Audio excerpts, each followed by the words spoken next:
김구절 1년 수고하셨습니다. 출애굽기는 몇 장으로 되어 있죠? 40장으로 되어 있죠. 근데 처음 1장부터 20장까지는 읽을만 해요. 모세 이야기 나오죠. 이스라엘 백성들을 데리고 홍해를 건너고 애굽에서 나오는 아주 흥미진진한 그 이야기들이 나오는데, 이건 뭐 잘 알다시피 애니메이션 영화로도 다룰 정도로 그 스토리 라인이 아주 이렇게 탄탄합니다. 그래서 아이들도 좋아하고 쉽게 내용을 이해하죠. 하지만 문제는 21장부터인데요.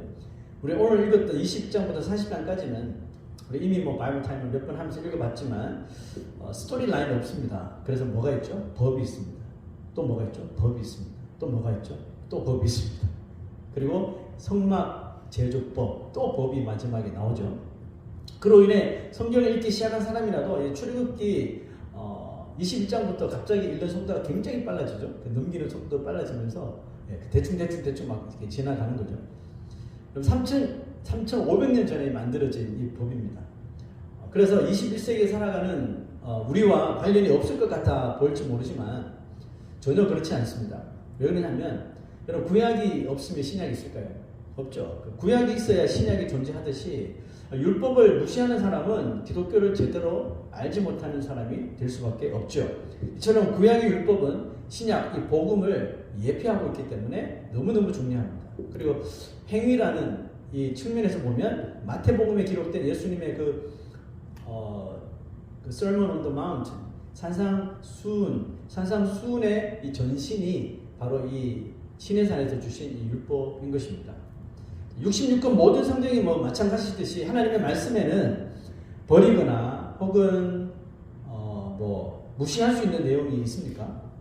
전혀 없죠. 그러므로 우리의 눈이나 생각에 좀 지루하게 보일지 모르는 그런 구절들이 나와도 우리가 좀 인내심을 가지고 그 의미를 잘 배우고 이것을 하나님의 뜻을 깨닫는다면 분명히 그 출애굽기의 나머지 장들을 통해서도 하나님께서 깊은 통찰력을 주시고 또 우리에게 은혜를 주실 줄로 믿습니다.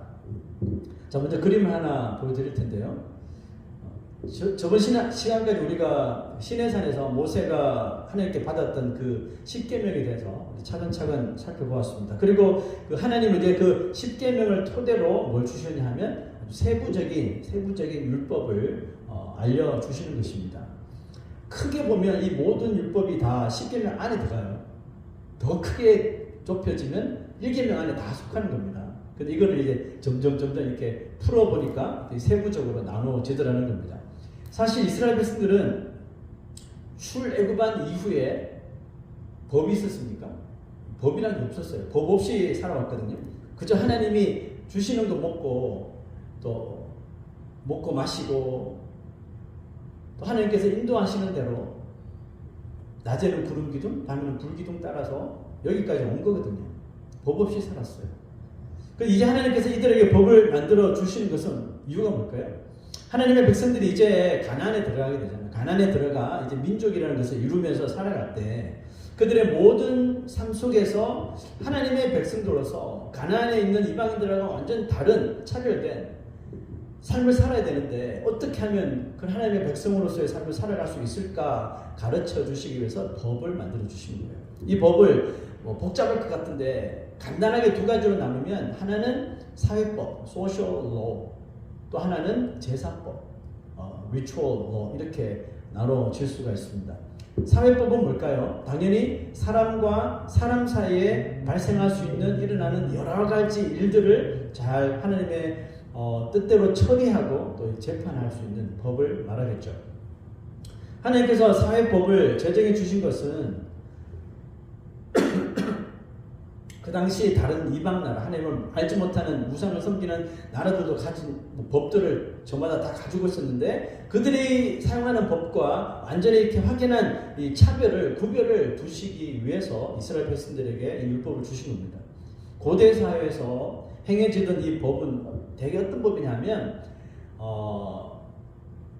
권력을 가진 자가, 통치권자가 그 법을 이용해서 모든 이 백성들을 억압하기 위해서, 속박하기 위해서 만들어 놓은 것이 다 법이었어요. 그 시대는. 그래서 죽이는 게 많았어요. 죽이고 찌르고 괴롭히고 이런 것들이 되게 많았습니다. 그런데 하나님께서 그의 백성들에게 주신 법은 다른 이방인들의 법과는 완전히 다른데 하나님의 법은 어떤 법일까요? 반대로 살리기 위한 법, 또 지키고 보호하시기 위한 법이라는 아주 큰 틀의 이 차이를 가지고 있습니다. 제일 먼저 명령하신 법이 오늘 읽었던 이 구절에 나오는데 뭐였죠? 종이 된 사람을 어떻게 대우해야 되느냐, 종에 대한 법이었어요. 왜 하필 하나님께서 첫 번째 법을, 이 종에 대한 법을 주셨을까요? 궁금하지 않습니까? 사실 이스라엘 민족 전체가 불과 얼마 전까지만 해도 다 종들이었죠. 400년이 넘도록 애굽에 종살이했던 사람들이었어요. 그 당시 그들이 받았던 비인간적인 대우와 또 비합리적인 노동과 착취가 얼마나 인간을, 똑같은 인간인데 인간이 인간을 얼마나 비참하게 만들 수 있는지를 그들이 수백 년 동안 뼈저리게 느껴보았던, 아마 아직도 그 감각 속에 있을지도 몰라요. 그죠? 그래서 그런 것들을 아주 체험했던 사람들이거든요. 그러므로 하나님은 그런 과거가 있었다가 이제 하나님의 은혜로 자유를 얻게 된 이스라엘 백성들에게 부득이하게 남의 종이 될 수밖에 없는 그 처지에 있는 사람들. 예를 들자면 원래는 히브리인이 히브리인을 노예로 삼을 수 없어요. 그런데 예외가 있는데 exception 뭐냐면 너무 가난해서 돈이 없어서 종이 되거나 아니면 어떤 벌을 지어서 이 죄를 지어서 그 벌로 노예가 되거나 이 두 케이스가 있었습니다. 하여튼 either way 이런 사람들일지라도 그들의 인격을 존중해주고 그들을 보호해 줄 목적으로 하나님께서 이 법을 제정하신 겁니다. 근데 하나님은 이방 나라들의 법이 절대로 정말 어프로치 할 수 없는, 흉내도 낼 수 없는 한 가지 법을 또 만드셨는데 그게 뭐냐 하면 어떤 종이라 할지라도 그 리미테이션을 두셨다는 거예요. 자, 그게 뭐죠? 이구절이죠. 시작. 네가 히브리 종을 사면 그는 6해 동안 섬길 것이요 7째 해에는 몸값을 물지 않고 나가 자유인이 될 것이며, 이겁니다. 바로 어떤 종이라 할지라도 이게 영구적인 게 아니에요. 7년째 되는 해에는 무조건 자유 몸이 되도록 만드신 것이 종에 대한 법입니다. 그 종이 된 사람은 어떨까요? 비록 종이라는 신분이 주는 아주 열악한, 자존심 상하는 인격도 없는 그런 어려움이 있지만 법이 이렇게 정해져 있으니까 6년을 잘 참고 인내할 때 그들에게도 뭐가 있어요? 자유가 온다는 그 소망이 있단 말이죠. 그죠? 그러므로 6년을 참아낼 수 있는 그런 좋은 계기가 되는 겁니다. 소망을 주는 법이겠죠. 종이 된 자들에게는.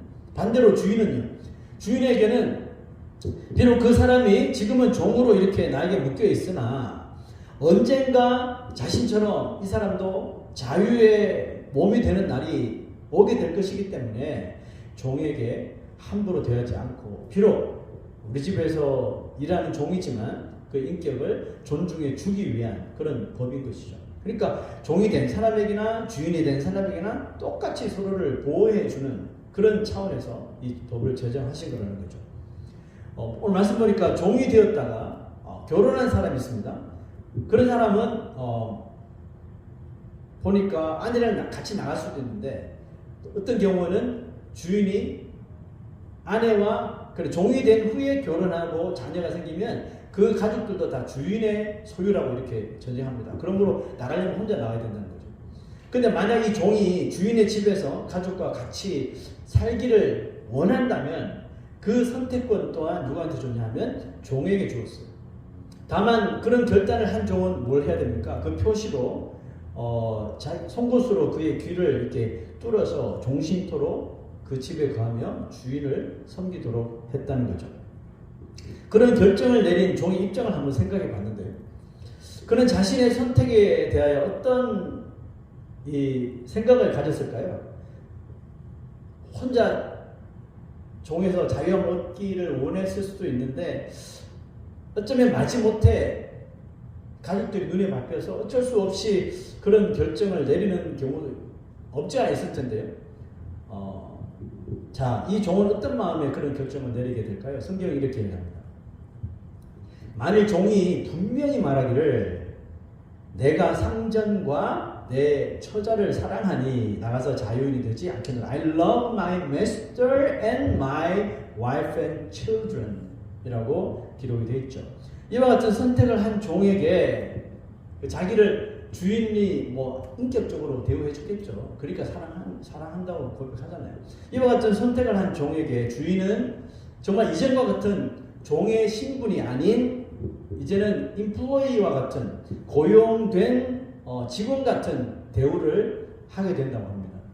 자신을 사랑하고 자신을 존경해서 영구히 자신의 집에서 살며 종으로 살겠다는 사람을 또 막 강제 노역을 시키고 노예처럼 부리는 주인이 있다면 그 사람은 정말 악한 주인이겠죠. 자, 스스로 종이 되겠다는 내용을 통해서 우리에게 주시는 이런 영적인 교훈이 있습니다. 구약이나 또 신약의 수많은 곳에서 하나님의 사람들은 종이 되기를 원했습니다. 누구의 종이죠? 하나님의 종 혹은 그리스도의 종이 되는 것을 정말 일시적인 것이 아니라 영원히 하나님의 종, 그리스도의 종이 되는 것을 정말 인생의 가장 큰 기쁨으로 여겼던 사람들이 나오죠. 그 중에서 특히 사도 바울은 언제나 어디서나 정말 거리낌 없이 자신이 종이라는 것을 막 밝히죠. 그래서 서신에도 보면 이렇게 말합니다. 예수 그리스도의 종 바울은 이 종이 됐다는, 그리스도의 종이 됐다는 것을 전혀 부끄러워하지 않는 거예요. 막 알리는 거예요. 더 기쁘게 알리는 거죠. 왜 알릴까요? 사도로 부르심을 받아 하나님의 복음을 위하여 택장함을 입은 종이라는 거죠. 바울이 스스로 그리스도의 종이라고 자처한 까닭이 뭡니까? 다름 아닌 인간이 스스로 자유의지를 가지고 스스로 주인이 될 수 없다는 것, 그 이유 때문이거든요. 더 정확하게는 인간이 스스로 주인을 자처하게 될 때 발생하는 현상들, 그게 뭘까요?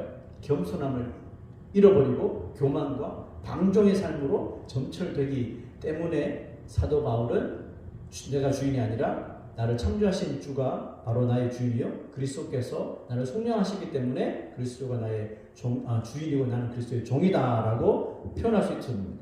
여러분 탕자의 비유에 나오는 그 둘째 아들 있죠. 둘째 아들처럼 아버지를 떠나 스스로 자신의 삶에 이제 주인 행세를 해보았던 아들이 맞이하게 됐던 삶은 무엇이었습니까? 바닥까지 떨어지는 거죠. 돼지들이 먹는 그 주염 열매를 먹을 만큼 바닥까지 떨어져 사람에게 인권까지 완전히 짓밟히는 신세가 되죠. 그가 아버지께 돌아갑니다. 이제는 아들이 아닌 종으로 살겠다는 그런 결심을 하죠. 하지만 그의 아버지는 돌아온 아들이 했던 결심을 아주 무색하게 만드는 한마디를 합니다. 그림과 같이 한번 보시면 이런 거겠죠. 종이라니 너는 살아 돌아온 나의 영원한 beloved son, 나의 사랑하는 아들이다 라고 말하면서 자기 손에서 가락지를 빼어서 끼워주고 아주 큰 잔치를 열어주었죠. 우리가 그리스도의 종이됨을 이처럼 사도 바울처럼 스스로 자처할 때 그리스도께서 우리를 대우하심도 오늘 이 탕자의 아버지가 이 탕자를 대우하는 것과 별반 다르지 않다는 거죠. 말씀 보면 요한복음 15장 15절 이제부터는 너희를 종이라 하지 아니하리니 종은 주인이 하는 것을 알지 못합니다. 왜? 시키는 대로만 하니까.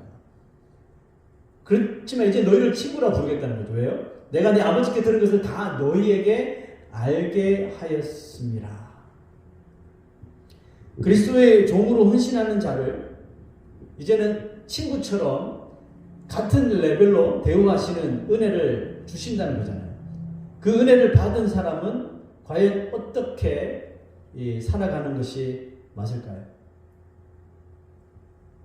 이 시대에 종, 노예 이런 제도는 솔직히 없잖아요. 그죠?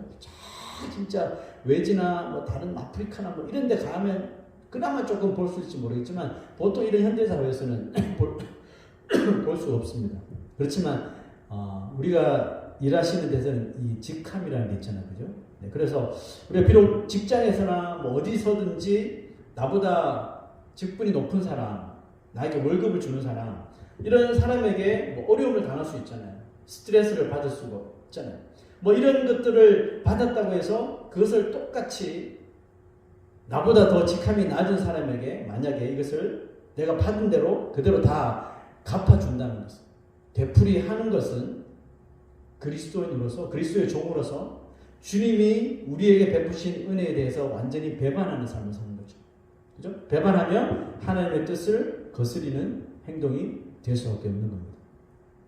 하나님께서 주시는 법이 그래서 사람들을 이렇게 억압하기 위함이 아니라 살리는 법이라는 것을 더 잘 보여주는 법이 바로 그 다음에 나오는 살인자에 대한 법입니다. 12절 시작. 사람을 쳐 죽인 자는 반드시 죽일 것이며, 그 다음에요. 사람이 그의 이웃을 고의로 죽였으면 너는 그를 내 제단에서라도 잡아내려 죽일지니라. 자기 아버지나 어머니를 치는 자는 반드시 죽일지니라. 그 사람을 고의로 죽인 사람은 그 사람이 뭐 제단에서라도 잡아내려 죽일지라는 뭐 제사를 수도 있고, 아니면 그러니까 뭐 직분 여하 뭐 이런 상관없이 이런 일을 한 사람은 그대로 죽음으로 갚아준다는 거죠. 살인에 대하여 이토록 가중한 이 처벌을 내리시는 이유가 뭘까요?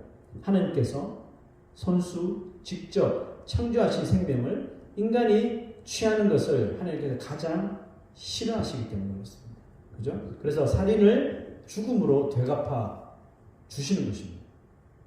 그리고 살인한 자에 대하여 이렇게 초강력한 법을 주시는 것은 사람들로 하여금 하나님의 이 무서운 진노를 보여주심으로 살인하는 것을 억제시키고 귀중한 생명을 보호하시기 위함이죠. 하나님이 얼마나 인간의 생명을 귀하게 여기시는지 이 법을 통해 또 깨달을 수 있는데요. 13절 시작. 만일 사람이 고의적으로 한 것이 아니라 나 하나님이 사람을 그의 손에 넘긴 것이면 내가 그를 위하여 한 곳을 정하리니 그 사람이 그리로 도망할 것이며. 우리 구약성경을 읽으면서 심심찮게 보았던 제도죠. 뭡니까? The City of Refuge. 도피성 제도를 가리키는 거죠. 고의가 아닌 실수로 사람을 죽이도록 만든 사람이 분명히 나오겠죠. 그죠? 그런 사람의 생명이 피해 보복자에 의하여 복수를 하려고 하는 그 죽은 사람이 뭐 가족이나 뭐 친구들이나 이런 사람들이 복수를 하려고 하겠죠. 그죠? 그런 피해 보복자에 의하여 죽임을 당하지 않도록 해서 그 사람의 생명을 보호하시고 또 지키시려는 뜻이죠. 자, 여러분 성경은 하나님의 캐릭터대로 따라가는 게 성경이죠. 그 하나님의 성품대로 가는 게 성경입니다. 그러므로 성경에서 뭘 강하게 금지하냐 하면 리벤지, 보복하는 거 정말 금지하고 있다는 거 아십니까? 어떤 보복이라도 금지하신 것은 보복은 뭘 만들 수 있죠? 또 다른 보복을 분명히 만들 수 있기 때문에 그렇습니다. 그래서 예수님도 나에게 저 상대방이 어떻게 하더라도 똑같이 리페이하는 그런 어리석은 죄를 범하지 말라라고 말씀하시면서 이런 말씀하셨죠. 마태복음 5장 39절 시작. 악한 자를 대적하지 말라. 누구든지 내 오른편 뺨을 치거든 왼편도 돌려대며, 뭐 그 다음에 또 있죠. 뭐 속옷을 가지고 겉옷을 주고 뭐 이런 거 있잖아요. 오리를 가지고 심리를 같이 가지고 같은 맥락이죠. 자, 근데 이 구절 누구든지 내 오른뺨을 치거든 왼편도 돌려대라. 이런 이 명령은 언뜻 보기에 더 이렇게 저항하려고 하는 뉘앙스도 풍겨요. 이런 거 있잖아요. 맞았어요. 때렸어? 여기도 때려봐. 뭐 이렇게 상대방을 더 자극시키는 그런 식으로 우리가 받아들일 수 있는 그런 의미는 절대로 아닙니다. 나를 하대하고 나에게 폭력을 일삼은 자에게 오히려 참고 왼편을 돌려댄다는 것은 나는 너에게 저항하지 않는다. 나는 너와 다르다. 이러면서 선을 한번 행할 수 있다면 오리를 가자는 데 심리도 가지고, 그죠? 이거 가지려고 하는 자에게 이것도 같이 줘버리고, 이렇게 선을 한번 행할 수 있다면 정말 꼬리를 물 수 있는 그 보복의 이 사건들을 결국은 중단시키게 만드는 비결이 바로 이런 거라는 것이죠. 그렇게 예수님은 자신을 붙잡기 위해 온 그 말고의 귀를 칼로 베어버린 이 베드로에게 뭐라고 말씀하셨습니까? 그 칼을 칼집에 도로 꽂아라. 그렇죠. 그리고 떨어진 이 말고의 귀를 다시 붙여 주셨던 거죠. 만약에 예수님께서 그때 베드로를 그렇게 저지하지 않으셨다면 말고의 가족, 말고의 친구들이 아마 베드로를 가만히 놔뒀을까요? 절대로 가만히 안 놔두죠. 또 이것에 또 다른 피를 불러 오게 만드는 거죠. 다윗도 마찬가지죠. 자, 그렇게 하나님이 직접 창조하신 이 생명에 대한 사랑은 태아를 임신한 그 임신부를 보호하는 법에서도 나타납니다. 사람이 서로 싸우다가 임신한 여인을 쳐서 불행하게 아기가 떨어졌어. 낙태하게 하였을 때 그에 상응한 보상을 받도록 해야 하고, 만약 더 심각한 해를 입혔으면 생명을 생명으로 갚아야 할 수도 있었습니다.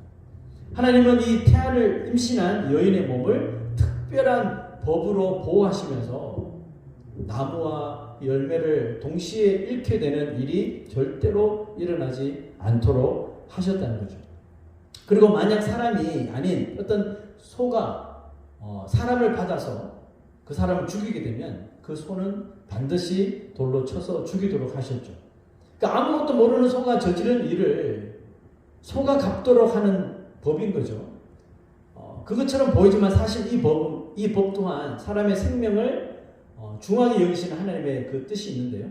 사람의 생명을 부주의로 해치게 만든 소 주인에게 경고하는 법이거든요. 자, 29절 볼까요? 시작. 소가 본래 받는 버릇이 있고 그 임자는 그로 말미암아 경고를 받았으되 단속하지 아니하여 남녀를 막론하고 받아 죽이면 그 소는 돌로 쳐 죽일 것이고 임자도 죽일 것이에요.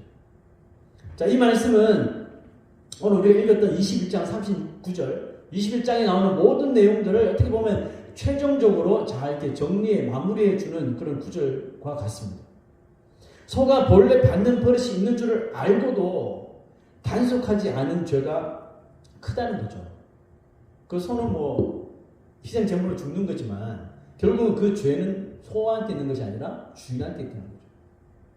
그 사람 안에 있는 죄의 본성이 얼마나 악하고 또 내가 알지 못하는 죄를 많이 저지르는지 알면서도 내 안에 있는 이 죄의 본성을 다스리지 못하고 또 단속하지 못할 때 우리는 정말 수많은 죄를 반복해서 연속적으로 또 지속적으로 만들 수밖에 없다는 것을 우리가 인지를 하려는 거죠. 소가 받는 버릇이 있는 줄 알고도 그 소를 잘 단속하지 못한 주인의 잘못을 하나님이 물으신다는 거죠. 왜냐하면 하나님은 그 주인이 어떤 마음으로 그 소에 매였던 줄을 풀어놓았는지, 그 소가 날뛴다는 것을 알면서도 왜 소를 단속하지 않았는지 그 내막까지도 하나님은 잘 알고 계시기 때문입니다. 우리에게도 여러 가지 좋지 않은 습관이 있죠. 또 죄를 짓는 버릇들이 있다는 것을 우리가 스스로들 알잖아요. 그죠? 이게 없는 사람 없잖아요. 다 알아요. 그런 안 좋은 습관들이 있다는 것을 알면서도 우리가 그것을 방치하는 경우가 있어요. 예를 들자면 가족들에게 소리를 부락부락 지르는 그런 습관이 있다고 생각합시다. 그런 사람 꽤 있죠. 밖에 나가서 아무 말도 못하면서 집안에서 완전히 막 소리 막 지르고 막 그런 버릇을 아는 사람이 또 그것을 그대로 컨트롤하지 못하고 내버려 둔다는 것은 뭘까요? 밖에서 쌓인 스트레스를 집에 와서 아무 죄도 없는 가족들에게 풀겠다는 의미거든요. 이런 유입니다. 근데 하나님은 그 사람이 만약에 그런 좋지 않은 습관이나 버릇이 있으면서도 불구하고 그것을 일부러 방치해 둔다면 어떤 마음을 상대방에게 품고 있는지 하나님은 다 알고 계시기 때문에 그것을 깨닫고 바로 잡기 위해서 하나님께서 그 사람에게 징계를 내리신다는 거죠. 왜 그럴까요?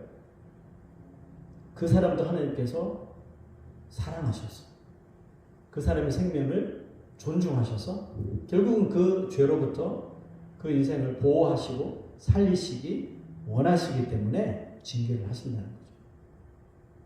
그러므로 하나님께 우리가 다른 사람에게 혹은 가족에게 이웃에게 해를 끼치도록 하고 싶은 마음이 있어서 내가 그 버릇을 고치지 못하는 것은 아닌지 우리의 자신의 삶을 잘 살펴볼 수 있어야 됩니다. 저 이 말씀을 준비하면서 한번 저 자신에 대해서 생각해 봤어요.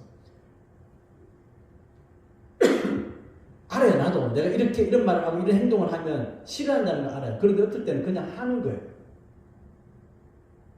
저 사람들이 불이익을 당하게 하기 위해서, 나로 인해서 저 사람들이 기분이 안 좋게 만들기 위해서 일부러 한다는 그런 버릇과 습관들이 있더라고요. 만약 자녀 가운데 어떤 선하지 못한 습관을 가진 것을 부모가 봤어요. 보고 알면서도 자신의 자녀를 너무 귀하게 여긴 나머지 그 행동을 그냥 방치해 두버린다면 무슨 일이 벌어질까 우리가 뻔하게 알죠. 그 자녀의 행동을 통해 그 자녀뿐만이 아니라 상대방 피해를 입는 사람들이 생길 것이며 하나님은 그 책임을 누구한테 물을까요? 아직 철이 들지 않은 자녀라면 분명히 부모에게 그것을 묻겠죠. 이것을 알고 있는 욥은 그래서 아침마다 10명의 자녀들이 하나님 앞에 그리고 사람들에게 그릇되이 행동한 일이 없는지 교육하고 살피고 하나님께 이렇게 제사를 드리며 기도를 드렸던 겁니다. 하나님의 법은 하나님의 백성들을 언제나 어떻게 한다고요? 살리고 지키고 보호하기 위한 것이라는 것을 절대로 잊지 마십시오. 한 영혼이라도 하나님은 더 지키시고 더 살리시기 원하시는 그 하나님의 마음을 이 법이 있는 이 출애굽기를 통해서 발견하시기를 부탁합니다. 우리 아까 읽었던 내용 가운데 주인을 사랑해서 가족들이 있지만 주인을 사랑해서 그 집을 떠나지 않고 남기 위해서 자신의 귀를 뚫었던 종을 생각해 보면서 말씀을 마치기를 원하는데요. 다윗은 하나님의 종이 되기를 선포하고 하나님의 종으로 영원히 하나님과 지내기 위해서 했던 행동이 있어요. 그게 뭘까요? 자신의 귀를 하나님께 영원히 열어드리는, 뚫는 거, 여는 거, 다른 뉘앙스지만 또 어떻게 보면 의미가 비슷하기도 하죠. 영원히 하나님 앞에, 주인 되신 하나님 앞에 자기의 귀를 열어드린다고 고백을 했습니다. 하나님의 나라의 사람들은 하나님의 법을 아는 사람이어야 합니다. 알 뿐만 아니라 하나님의 법에 내가 내 인생에 나를 주도하는 인생의 습관들을 비교해 보아서 하나님의 법이 이것들을 다 억누르도록 만드는 사람들, 이게 하나님 나라의 사람들 아니겠습니까? 우리를 죄에서부터 속량해 주셨으니 우리도 이웃들의 죄를 어떻게 해야 될까요? 그대로 리벤지 하는 것이 아니라 죄를 저 사람이 죄 때문에 저렇게 행동하는, 저 사람이 죄가 많아서 죄를 우리가 주기도문에 뭐라고 이야기합니까? 우리가 우리에게 죄 지은 자를 사하여 준 것 같이 우리의 죄를 사하여 달라고. 우리가 주기도문에서 왜 고백합니까? 남 죄도 속량해 주지 않으면서 하나님 앞에 내 죄만 속량해 달라고. 이거 얼마나 이기적인 사람입니까? 하나님 앞에 그런 속량을 받기를 원한다면 내 자신이 먼저 용서해 주지 못한 사람에게 용서를 해주고 사랑을 베풀고 은혜를 베풀고 그 다음에 하나님 앞에 와서 내 죄를 사해 달라고 부르짖는 것이 일반적인 거겠죠. 그것이 논리적이고 합리적인 모습이겠죠. 말씀 마칩니다. 하나님께서 우리를 살리고 보호하시려는 이 법을 우리가 잘 읽고 또 잘 깨닫고 잘 따라서 우리도 사람을 살리고 사람을 보호하기 위해 하나님의 말씀을 열심히 알 뿐만 아니라 이 하나님의 말씀대로 우리가 살아가며 또 딜리버리하는 저와 여러분 되시기를 주의 이름으로 축원합니다. 다 같이 가겠습니다.